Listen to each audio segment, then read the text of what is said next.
please subscribe and don't forget to press the bell icon to get notified whenever we upload a new video. Well, those are the headlines at the start. This is the show where our team at CNBC TV18 gets you the top stories of the day. I'm Arif Sherwani and you're watching Reporter's Diary.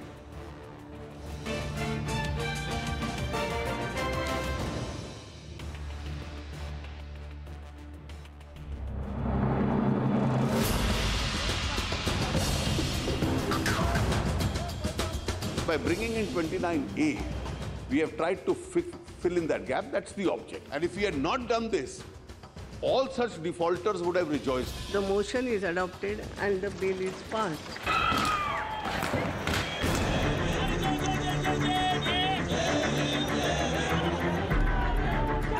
Prime Minister, come and make a statement. I demand.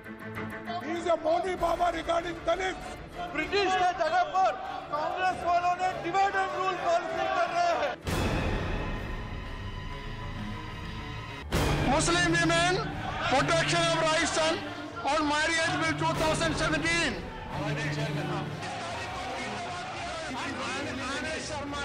The legislature must act with a sense of responsibility. We want this bill. We want this bill, but the bill is faulty. The bill is faulty.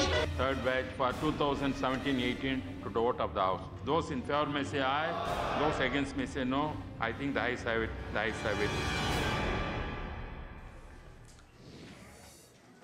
Right, so some animated scenes in Parliament this winter session. So 14 days of sitting, 61 and 41 hours of functioning for the Lok Sabha and the Rajya Sabha respectively, and 12 bills have been passed. This in a snapshot sums up the winter session of Parliament 2017, which comes to an end today.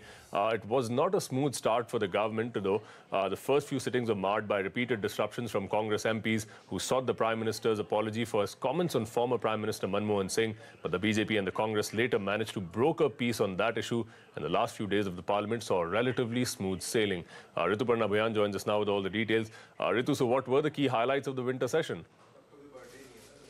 The productivity of Lok Sabha stood at around 91.58%, which according to government is a record for the winter session. Because of disruptions, Rajya Sabha productivity was much lower at 56.29%. According to the government, both the houses cleared 12 bills during the course. Lok Sabha with 13 and Rajya Sabha cleared 9.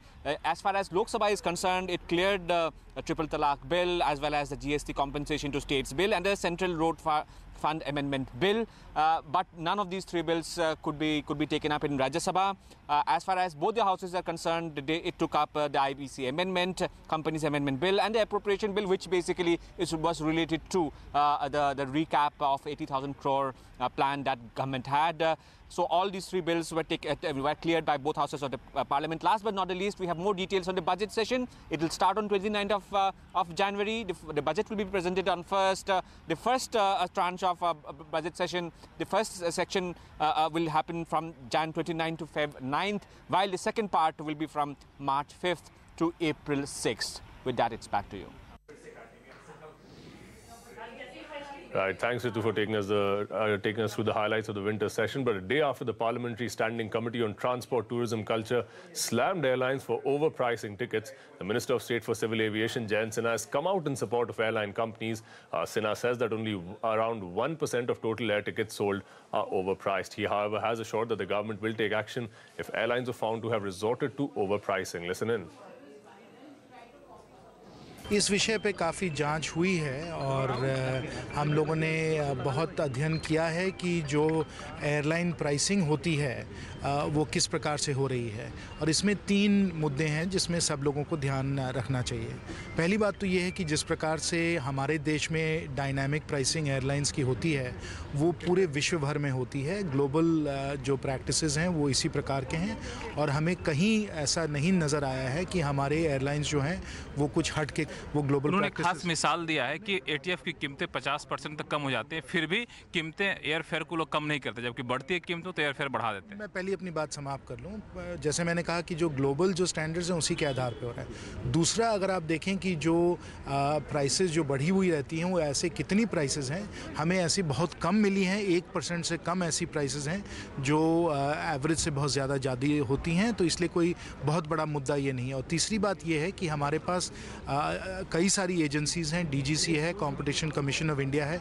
अगर किसी को भी लग रहा है कि ये अवैध तरीके से किया जा रहा है या प्रेडेटरी तरीके से किया जा रहा है तो वो अपनी शिकायत वहाँ दर्ज करें और ज़रूर उस पर कार्रवाई होगी। तो इस कारण जो भी कुछ हम लोगों को करना चाहिए पैसेंजर्स को सुरक्षित रखने के लिए हम लोग कर रहे हैं। Right, so there you have it, clarity coming in from Jayant Sinha on airline pricing. But thousands of government buses in Tamil Nadu are off the roads today as 12 transport unions have announced an indefinite strike demanding a pay hike. Now, the decision to go on strike comes after the union said that talks with the state transport minister did not result in any breakthrough yesterday. And now the Madras High Court has warned the striking union of consequences if they do not resume work immediately. Jude Sanith has been tracking the story from the ground. He's here with all the details. Jude, what's the latest? Any improvement in that situation? Are people still stranded? What's going on? Well, no improvement, at least as of now, Arib. And as you can see in my background, there are buses that are relatively empty here on account of those 12 to 13 unions that have gone on strike. Remember, a skeletal service has, of course, been in operation, wherein 33% of the state's total transportation has been on the road, which totals to around 7,500 buses, or those 22,500 buses in total, which are, of course, available as far as Tamil Nadu is concerned. But very interestingly, the Madras High Court stepping in now, instructing the workers, the striking employees, to get back to work or face consequences, including both termination and contempt of court, should they continue with their strike. So strong words there from the Madras High Court, even as the strike, at least from ground zero here in the Tinagar bus stand, shows no signs of abating. Very interestingly, even as I'm bringing you these visuals and these updates, we hear public service announcements from the Tamil Nadu government requesting people with heavy vehicle licenses to actually volunteer and double up as stand-in bus drivers, so that at least as far as these stranded commuters are concerned, they can look to get them back home from office on time. But at least as of now, as far as the striking unions, 12 to 13 of them, remember, are concerned, the strike itself seems to show no sign of abating, even as the strong words from the Madras High Court have just come in. So we'll have to wait, track the story to see if these unions actually go about complying with the court's orders or not. But for now, it's back to you in the studio. Reports suggest that the Reserve Bank of India has decided to give extra dividend to the government this fiscal. Now, remember, in August 2017, the RBI had decided to transfer 30,659 crore rupees as dividend to the government. Lata Venkatesh joins us now with all the details. Lata, so what's the significance of this move? Let me just run through the numbers. If you looked at the budget estimates of the government, then the expectations from RBI, along with other dividend from RBI and other banks, was 74,900 crore compared to 76,000 crore last year. Okay, so this is a collective dividend from everybody. Now, since banks are not making too much profit, most of the dividend is always expected from RBI. How much dividend did actually the RBI give? RBI gave only 30,600 crores as dividend compared to 65,000 crores the year ago. So the year ago, the RBI largely met expectations, whereas this time it was a half. Now, why was it half? We have to account for the balance 35,000. Of that, about 18,000 crores RBI needed to pay interest on that extra money that was floating around because of demonetization. It also had to incur some 8,000 crores for printing of fresh notes because of demon. The other thing that the RBI took was, it took 13,100 crore as reserves into their contingency fund. This was 13,000. In the previous year, it had not taken any amount. Previous 3 years, there was nil transfer to the contingency reserve fund, but except that in the current year they took. And this is the number apparently the government is eyeing. I mean, there is no guarantee, which is, the government's excess borrowing itself is 50,000 crores. One auction is already cancelled. I mean, I don't think it makes a very big difference to how much lower will the government borrowing be. Fund, but except that in the current year they took. And this is the number apparently the government is eyeing. I mean, there is no guarantee, which is, the government's excess borrowing itself is 50,000 crores. One auction is already cancelled. I mean, I don't think it makes a very big difference to how much lower will the government borrowing be. Right, absolutely, Lata. Thanks so much for joining us with all the details from there.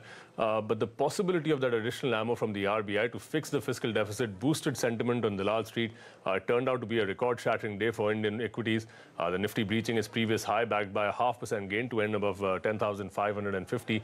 The Sensex 2 closing 0.5% in the green. But the mid-cap outperformance continued today as well, with that index topping its earlier high to end just shy of 21,500. Banks also rising about 0.5% in trade today. So a good session overall. But inflows into mutual funds have slowed down in the month of December. And this versus the record levels that was seen in, however, while December cluster month for mutual funds, 2017 saw record inflows. So sample this, while inflows in 2016 were over 54,800 crore rupees. 2017, it's close to 3 times more at 1.52 lakh crore rupees. Prashant is here with all the details from there. Prashant. Oh, December is a bit lackluster, I mean, one has to say. And this comes on the back of 20-odd thousand crores that we saw coming into equity mutual funds in the month of November. So it's been a bit of an up and down. I mean, the months on your screen, we've tried to capture over a period of time over the last, 10 months or so. So we've not included all months on that bar, but it kind of sort of gives you a broad trend. So August was very strong, November was very strong, 20-odd thousand crores plus. December, we've kind of sort of fallen back to the 16-odd thousand crore level. Now, this particular number is pure equity funds, which, I mean, I lump together 2 categories. One is plain equity funds and the second is ELSS equity. So those 2 combined is about 16,000 odd crores in the month of December. Let's move on to another chunky sort of segment which has taken in a lot of money through the course of last year and the year before that as well. But I mean, we're at record highs for this category. December, balanced funds. And the reason I put this out separately is because, some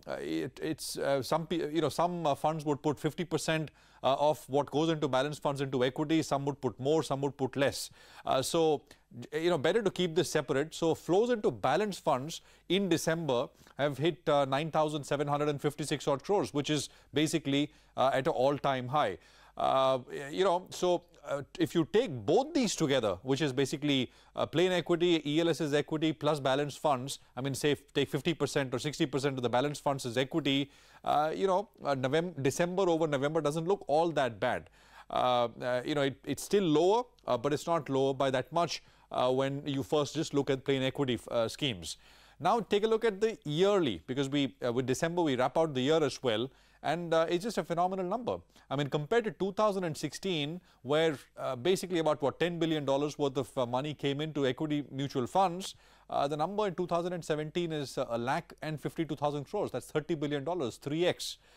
So this is, I mean, been a phenomenal year for equity mutual funds. And I think it's, the evidence has been there through the course of the last couple of months where, many people have started to believe that FIIs may be useful, but they're not absolutely necessary for the market rally to continue. Right or wrong, the reason that mindset has come about is because flows into these schemes has been so very strong. Back to you. Baba Ramdev's Patanjali Ayurveda is eyeing a massive online push. So the FMCG giant wants to see 10 times growth in its online business. And for that purpose, it will be tying up with up to 8 big e-commerce giants. Priya Sheth joins us now with all the details from there. Priya, so who are these e-commerce players and that Patanjali wants to tie up with? Well, that's right. Patanjali Ayurveda is planning a mega online push, and in order to grow its online business significantly, we understand that the company is in talks to tie up with big e-commerce players. Now, there are about 7 to 8 players that we understand that the company is looking to tie up with, and these include the likes of Amazon, Flipkart, Snapdeal, Big Basket, and many more players. This would essentially mean that Patanjali will officially be supplying their products directly to several of these websites. Now, what will this mean for Patanjali Ayurveda? This will help the company improve its distribution as well as reach as far as Patanjali products are concerned. It will also help grow its e-commerce business. Do remember that in December the company clocked sales of about 11 crore rupees, and it will perhaps help the company expand its business tenfold on a month-on-month basis is what we are given to understand. As far as other companies are concerned, e-commerce companies will be able to buy products directly from Patanjali. It will also help improve margins because companies would be sourcing products directly only from Patanjali. Now, we also do understand that websites would perhaps have exclusive launches as well as offers with regards to Patanjali products, but there will be no discounting, as what is Patanjali's philosophy is what we are given to understand. On 16th of January, we understand there will be a big event where several players will be attending, and tie-ups will perhaps be announced on that day. In fact, we did reach out to all the companies involved. Patanjali Ayurved confirmed plans to tie up with e-commerce websites to improve the company's reach as well as distribution. Big Basket said that they are already buying from Patanjali directly and will continue to do so. Snapdeal told us that it works with leading FMCG companies to provide an efficient platform to link sellers as well as consumers. Right, thanks Priya for joining us for that story. Now, it's been about a week since the fire ravaged Mumbai's Kamala Mills, killing 14 people. Now, shockingly, it has come to light that one above, the pub where the fire started, was given an NOC from the fire department 5 days before that deadly fire. Meanwhile, the owners are still absconding. Now, the city's municipal body has been in damage control mode. It has demolished illegal structures around Mumbai to ensure that such incidents aren't repeated. But how did Mumbai's large textile mills turn into cramped and crowded clusters of restaurants and bars in the first place? CNBC TV18's Ashwini Prayolkar and Kevin Lee have the report.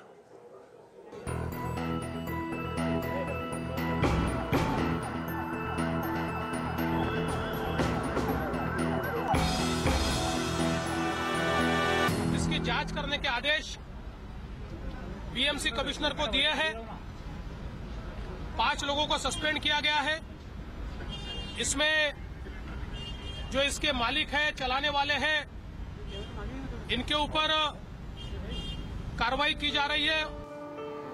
Centuries before the fire that engulfed it on the 28th of December, Kamala Mills wore a completely different look. Under the British government in the late 1800s, land was carved out to build and run hundreds of textile mills, and by the 1920s, most of these mills were owned and run by Indians. But in the early 1990s, when most of these mills were shut down, these mill owners began approaching the state government to try and redevelop or sell these mills. But did they own the land in the first place? Once the government acquires the land, it becomes government land, it becomes public land, it becomes the taxpayers' land. And then, in its wisdom, the government gave it to mill owners. Now, the mill owners changed hands, not with the consent of the government, but by buying over the shares of the company which held the mills. Whether it was too difficult to trace the original owners of the mill lands or the state government simply wasn't interested is unclear. But the end result was that the state government and the mill land owners at the time of redevelopment laid claim to this land and benefited from its redevelopment. In 1991, the state government decided how this land would be split. It would keep 2/3 of all mill land to build affordable houses, open spaces and civic amenities, and the remaining 1/3 would be handed over to the mill owners to redevelop and sell. This portion was also given an additional floor space index, which meant that a higher amount of construction was permitted on this land as compared to the rest of the city. Eventually, these norms were further relaxed, with the government agreeing to receive only 2/3 of the total open spaces of the mill land and not of the mill land itself. By 1995, Phoenix Mills had already opened a commercial bowling arcade on its premises, and other mills followed suit, encouraged by these relaxed construction norms, and Mumbai's mills opened their doors to restaurants, companies and any other clients who were willing to pay rent. Unfortunately, the doors themselves are pretty narrow. You see, when these mill compounds began being redeveloped in the early 2000s, no changes were made to their infrastructure, which means that the entrances and pathways even today are way too narrow for fire engines to pass through. So while the restaurants inside these mill compounds may be compliant with fire safety measures, the mill compounds themselves are nowhere close to being compliant with those same measures, which makes it a potential fire hazard for anybody who's inside. In Mumbai, with Ashwini Prayolkar, Kevin Lee. Right, so there you have it. That's the story of how Mumbai's textile mills turns into this buzzing structures of restaurants and arcades and pubs over the past century. With that, it's a wrap on this edition of Reporter's Diary. But do stay tuned. The government is to release the advanced GDP and GVA numbers at 5:30 p.m. Our comprehensive coverage starts right after this.